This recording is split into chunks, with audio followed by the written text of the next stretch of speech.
মা পৃথিবীর সবথেকে পবিত্র একটি শব্দ। এটা একজন নারীকে বোঝায় যে একজন সন্তানকে জন্ম দেয়। আমি বোবা হতে পারি, বা আমি কালো হতে পারি, বা আমার দেখতে অনেক খারাপ, আমি হয়তো অনেকের কাছেই বাজে মানুষ, কিন্তু হ্যাঁ, আমি পৃথিবী একজনের কাছেই শ্রেষ্ঠ।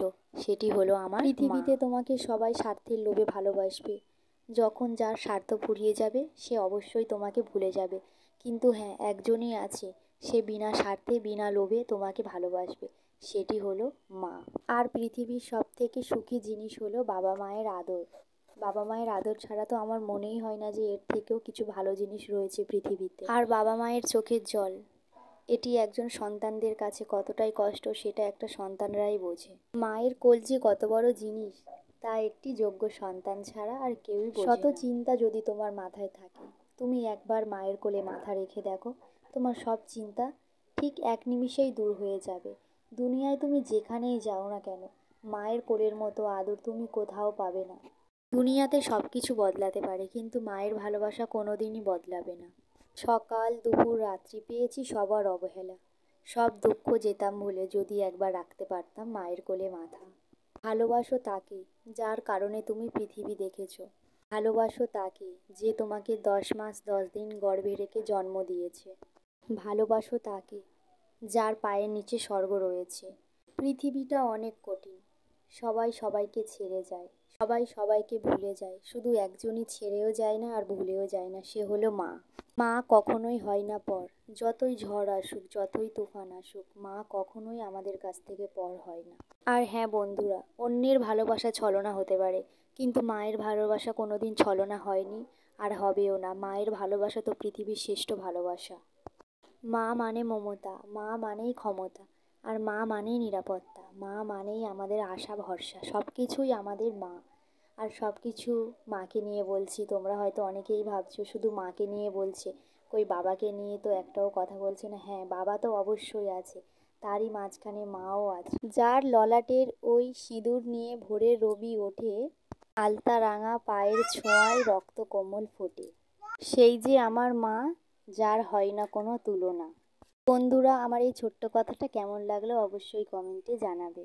তো বন্ধুরা, আমার মায়ের নিয়ে কথা বলা তোমাদের কেমন লাগলো, ভালো লাগলো কি খারাপ লাগলো, সেটা তোমরা অবশ্যই আমাকে কমেন্টে জানাবে। তো এখানে দেখো, আমি এখানে চিকেন রান্না করছি। তো আমি আমার মাকে বলেছিলাম যে মা, আমার খুব কচু খেতে ইচ্ছে করছে চিংড়ি মাছ দিয়ে, তো আমার মা সেটাই করছিল। আর আমরা তো বিশ্বকর্মা পুজোতে আর মনসা পুজোতে এসেছিলাম, তোমরা তো সবাই ভিডিওটা দেখেছো। আর আজকে আমাদের চলে যাওয়ার দিন, তো খুবই মনটা খারাপ লাগছে। তো কি করব, শ্বশুর বাড়িতে যেতেই হয়, মায়ের বাড়ি তো আর সারা জীবন মেয়েদেরকে থাকলে তো হয় না। তো দেখো এখানে আমার রান্নাটার ফাইনাল লুক। তো রান্নাটা কিন্তু খেতে সত্যি খুবই সুন্দর হয়েছিল। তো তোমাদের কার কার কাঠেতে চিকেন রান্না খেতে ভালো লাগে অবশ্যই জানাবে।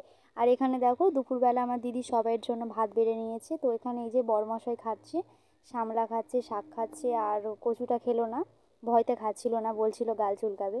তো কিছুই হয়নি, সত্যি কচুটা খেতে খুব অসাধারণ হয়েছিল। মায়ের হাতের রান্না তো সবসময় অসাধারণই হয়। আর এখানে আমি এই যে চিকেনটা নিয়ে একটু খেয়ে নিচ্ছি। চিকেন রান্নাটাও সত্যি খুব সুন্দর হয়েছিল। আর একটা জিনিস সবসময় দেখবে, নিজের হাতের রান্না নিজের অতটা ভালো লাগে না, কেউ করে দিলে বা একটু অন্য রান্না মানে ভালো লাগে সবসময়। আর এখানে এই যে সন্ধে হয়ে গিয়েছিল, ছেলেটাকে বলছিলাম বাড়ি যাবি না, ও নাচানাচি করছে আমার দিদির মেয়ের সাথে, ওর তো বাড়ি যাওয়ার ইচ্ছাই নেই একদম। আর এই সেই পাকা বুড়ি দিদির মেয়ে, তোমরা অনেকেই জানো, তো জানো না অনেকেই। আর এখানে দেখো দুই ভাই বোনই খেলা করছে, আর আমরা এদিকে রেডি হয়ে গিয়েছিলাম, এবার বেরিয়ে পড়বো, অনেকটাই সন্ধে হয়ে গিয়েছে। এই যে, আর দেখো আমার সামনের ক্যামেরাটা এত মানে ঘোলা, ছবিটা একদমই ক্লিয়ার আসছিল না। আর তারপরে এই যে এইদিকে বাড়িতে চলে আসলাম, বাড়িতে এসে একটু মাছের ঝোল করে নিচ্ছিলাম। তো রাতে তো খেতে হবে, আর বাঙালি মানে তো ভাত মাছের ঝোল খেতেই হয়। আমি তো একদমই রুটি খেতে পারি না রাতে, তো আমার বর সবসময় বলে রুটি খাওয়ার জন্য। আর আমি এমনিতেও খুব রোগা, আর রুটি খেলে দেখতেই হবে না, আরোই রোগা হয়ে যাবো। আর আমাদের রিভান সোনার ভাত এখানে দেখো মাছ দিয়ে মেখে রেখে দিয়েছি, ছেলেটা একবেলা ভাতই খাচ্ছে না। তো ভিডিওটা কেমন লাগলো, ভালো লাগলো নাকি খারাপ লাগলো অবশ্যই আমাকে জানাবে। আর তোমরা সবসময় আমার পাশে থাকবে। তোমরা যদি পাশে না থাকো, তোমরা যদি চ্যানেলটা ফলো না করো, তাহলে আমার এই ছোট্ট চ্যানেলটা কোনো দিনই বড় হবে না।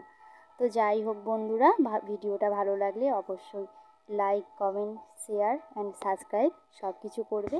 আর ভিডিওটা দেখবে, ভালো লাগলে একটা সুন্দর কমেন্ট করবে।